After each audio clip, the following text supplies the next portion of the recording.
സഞ്ചാര സാഹിത്യം കുറ്റിയേറ്റ് പോകുന്ന കാലത്ത് വേറിട്ട സാന്നിധ്യമാവുകയാണ് യുവ എഴുത്തുകാരൻ കൂടിയായ അഷ്കർ കബീർ. ഇത്തിരി ദേശങ്ങൾ ഒത്തിരി വിശേഷങ്ങൾ എന്ന പുസ്തകം കേവലം യാത്രാനുഭവം മാത്രമല്ലെന്ന് അഷ്കർ പറയുന്നു. ലക്ഷദ്വീപ് വാസികൾ നമ്മൾ അത്ഭുതപ്പെടുത്തും.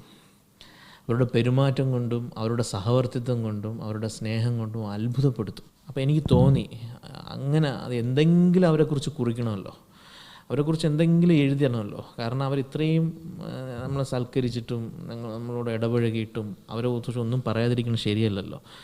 അങ്ങനെ വെറുതെ ഫേസ്ബുക്കിൽ ലക്ഷദ്വീപ് യാത്രയെക്കുറിച്ച് എഴുതിയതാണ്.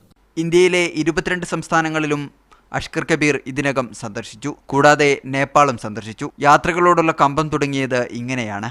നമ്മുടെ ഇവിടെ തൊട്ട് കർണാടകയിൽ കൊല്ലൂരിനടുത്ത് കിടക്കുന്ന അതിമനോഹരമായ പ്രദേശമാണ് കുടജാദ്രി. കുടജാദ്രി എല്ലാവരും ഭക്തിയുടെ ഒരു സിമ്പിളായിട്ടാണ് അറിയപ്പെടുന്നത്.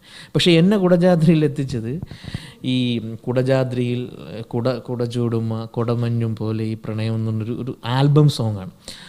ആ ആൽബം സോങ് എഴുതിയ വ്യക്തി ആരാണെന്നുള്ളൊരു അന്വേഷണം. അദ്ദേഹത്തെ ഞാൻ ഫോണിൽ വിളിക്കുന്നു.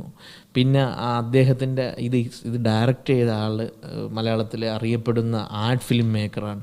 പിന്നെ അദ്ദേഹത്തെ സംസാരിക്കുന്നു. പിന്നെ MTയുടെ കഥ കുടജാദ്രി, അദ്ദേഹം വാനപ്രസ്ഥം എന്നൊരു കഥ എഴുതിയിട്ടുണ്ട്. ഇങ്ങനെയൊക്കെയാണ് കുടജാദ്രി. രാഷ്ട്രീയ പ്രാധാന്യമുള്ള സ്ഥലങ്ങളിലൂടെയാണ് പല യാത്രകളും എന്നത് ശ്രദ്ധേയമാണ്. ഏറ്റവും കൂടുതൽ റേപ്പിങ്ങിന് ഇരയാകപ്പെടുന്ന ഒരു സ്ത്രീ സമൂഹമാണ് മണിപ്പൂരിലത്. അതുപോലെ തന്നെ ഈ മ്യാൻമാറിൽ നിന്ന് ഒരുപാട് ലഹരി കടത്തപ്പെടുന്ന ജില്ലയാണ് ഈ പ്രദേശമാണ് ഇംഫാൽ. പിന്നെ ഈ